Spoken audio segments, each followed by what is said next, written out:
कीमत बढ़ा दीजिए। देखिए अब भी तो पाकिस्तानी महंगा आटा महंगी गंदम खरीदने पे मजबूर है बेचारा। आप किसान को देते नहीं हो और खुद रास्ते पैदा करते हो। हम उस वक्त चीख चीख कर कह रहे थे कि गंदम नहीं काश्त की किसान ने, क्योंकि पिछली दफा आपने उसको रेट नहीं दिया। 2200 अरब रुपए का किसानों की जेब पे डाका डाला।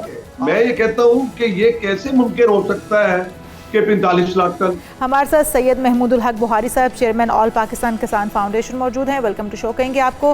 बुखारी साहब, ये पंजाब से गंदम कहाँ गायब हुई, और सिर्फ पंजाब से नहीं बल्कि सिंध से भी कहा जा रहा है वहाँ से भी गंदम गायब हो गई है। और ये गंदम आखिर गायब करके गई कहाँ? क्या ज़मीन खा गई, आसमान निकल गया, कहाँ गई?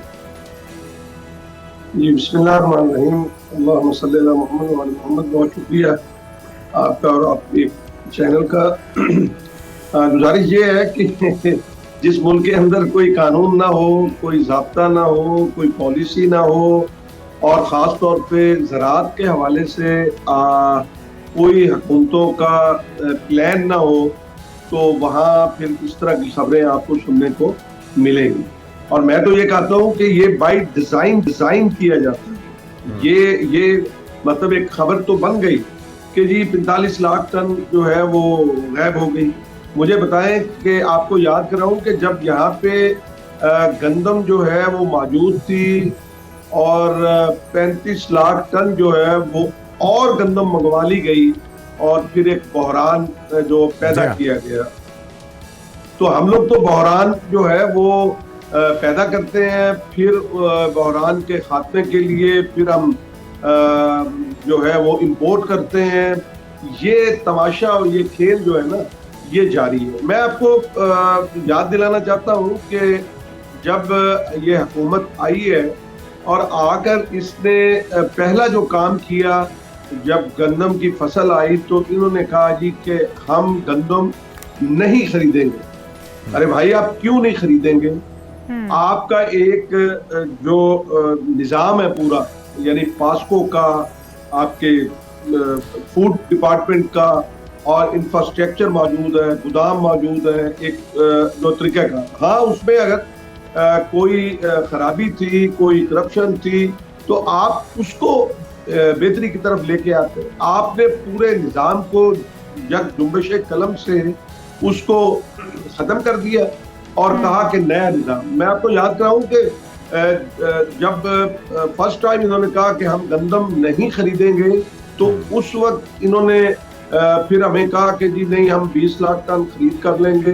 पंजाब हुकूमत ने, इसी तरह सिंध हुकूमत भी बराबर की शरीक तो रही। इसका बुखारी साहब हिस्सेदार कौन कौन है इसमें बेनिफिशरी कौन है, और ये हुकूमत की नाअहली इसको कहेंगे या फिर ये दानिस्ता तौर पे सब किया गया? फायदा कौन उठा रहा है इससे? जी देखें, इसमें सबसे पहले तो हुकूमत की नाअहली, और उसके बाद ये है कि ये खुद मौका फराहम करती हैं। आप देखें, कुछ ढकी छुपी बात नहीं है। मैं ये कहता हूँ कि ये कैसे मुमकिन हो सकता है कि 45 लाख टन। भाई, हमारे यहाँ पे बॉर्डर है, आप यकीन करें, क्योंकि मैं रहीमियार खान का रहने वाला हूँ, मुझे पता है कि यहाँ कोट सफदर के जहाँ सिंध और पंजाब बॉर्डर है, वहाँ के ऊपर कितनी सख्ती होती है। ये किस तरह मुमकिन है कि भी जो है वो गंदम गायब हो जाए? इन्होंने गलत आदादो शुमार दिए। हम उस वक्त चीख चीख कर कह रहे थे कि गंदम नहीं काश्त की किसान ने, क्योंकि पिछली दफा आपने उसको रेट नहीं दिया। 2200 अरब रुपए का किसानों की जेब पे डाका डाला। आपने मौका फराहम किया उन माफियाज को। उन्होंने जो है वो खरीद की, मिडलमैन कह लें, व्यापारी कह लें, आप आड़ती कह लें, आप जो स्टॉक करने वाले कह लें, जो नाम दे दें, लेकिन मारा तो किसान गया। और इस दफा भी आप ये देखिए कि जुल्म की इंतहा ये है कि फिर इन्होंने जनाब एक नवीद सुनाई कि जनाब एक नई कंपनी आ गई। पहले EWR सिस्टम दिया, आपको याद होगा पिछले साल, कि जनाब आप गोदाम में गंदम रखेंगे और उसके बाद जनाब आपको बैंक जो है वो आधी कीमत लोन देंगे। अच्छा बुखारी साहब, इस साल तो बॉर्डर्स भी बंद हैं, तो ये गायब होके क्या गोदामों में गई है, और इससे ज़र मुबादला को, मुल्क की मईशत को कितना नुकसान हुआ, जो आदाद शुमार अभी तक सामने आ रहे हैं? सर जी, बहुत इसमें आपने अपने इंट्रो के अंदर भी ये बताया कि अगर जब आप इंपोर्ट करेंगे, आगे आपके पास जो है वो डॉलर नहीं है, तो आप मुझे बताएं कि क्या ये मुल्क के साथ कोई अच्छा खेल खेला जा रहा है? आप ने जो ये इन्होंने फैसले किए हैं, हमने इनसे उस वक्त गुजारिश की थी कि आप जो है वो गंदम खुद खरीदें। हर मुल्क जो है अपने स्ट्रेटेजिक रिजर्व जो है वो खरीद रखता है, अपने पास रखता है।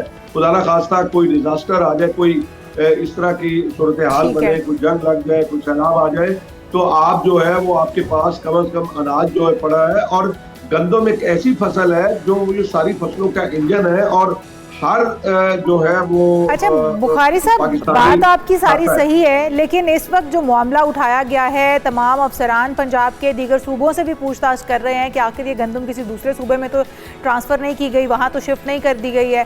तो वहाँ से भी जवाब ये आ रहा है तमाम सूबों से कि हमें नहीं इल्म इस बारे में कोई भी। तो ये गंदम फिर पंजाब के अंदर से जो गायब हुई वो कहाँ गई, जो सिंध के अंदर से गायब हुई वो कहाँ गई? कहीं आपको लगता तो नहीं है कि ज़हीरा अंदोज़ी करने की कोशिश की जा रही है और बाद में महंगे दामों बेची जाएगी, या फिर बाद में कहा जाएगा कि खत्म हो गई है तो इंपोर्ट करने के लिए राह बनाई जा रही है, ऐसी कोई पॉलिसी लाई जा रही है? आप क्या समझते हैं आखिर ये हो कैसे रहा है और क्यों हो रहा है? कोई पीछे बैकग्राउंड इसका?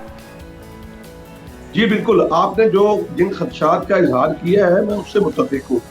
आप ये देखें कि ये पहले खेल खेलते, मैंने पहले भी अर्ज की है, ये इनके तरीका वारदात है। इसी तरह ये चीनी के अंदर करते हैं, आपके सामने है जो पिछले 2-3 सालों में जो खेल खेला चीनी का, इसी तरह गंदम का, और इसी तरह अब ये खेल खेला जा रहा है। देखें कहीं नहीं गई, इन्होंने आदादो शुमार गलत दिए और मेरे आप प्रोग्राम उठाकर देख ले, रिकॉर्ड के ऊपर है कि हमने कहा था कि ना गंदम जितनी हुकूमत बता रही है कि 1 करोड़ और 68 लाख एकड़ जो है वो पंजाब के अंदर जी काश्त हो गई है, और सिंध वालों ने जो दावा किया था वो भी गलत दावा था, चूंकि किसान को उसकी जो कीमत नहीं मिल रही थी।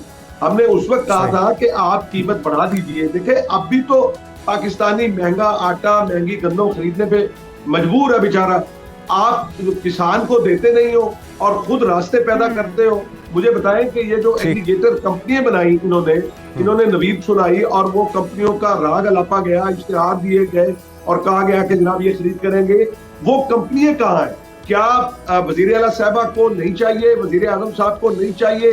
बिल्कुल, इन सबकी कारकर्दगी पर सवालिया निशान है। इस पे फौरी एक्शन होना चाहिए, जिम्मेदारों को कटहरे में लाना चाहिए और अवाम को इसका जो खमियाजा भुगतना पड़ रहा है, इसकी कीमत चुकानी पड़ रही है, अवाम को रिलीफ मिलना चाहिए, ना कि उन मगरमच्छों को जिनकी वजह से बहरान पैदा हुआ। बहुत शुक्रिया। हमारे साथ मौजूद है सैयद महमूदुल हक बुखारी साहब। और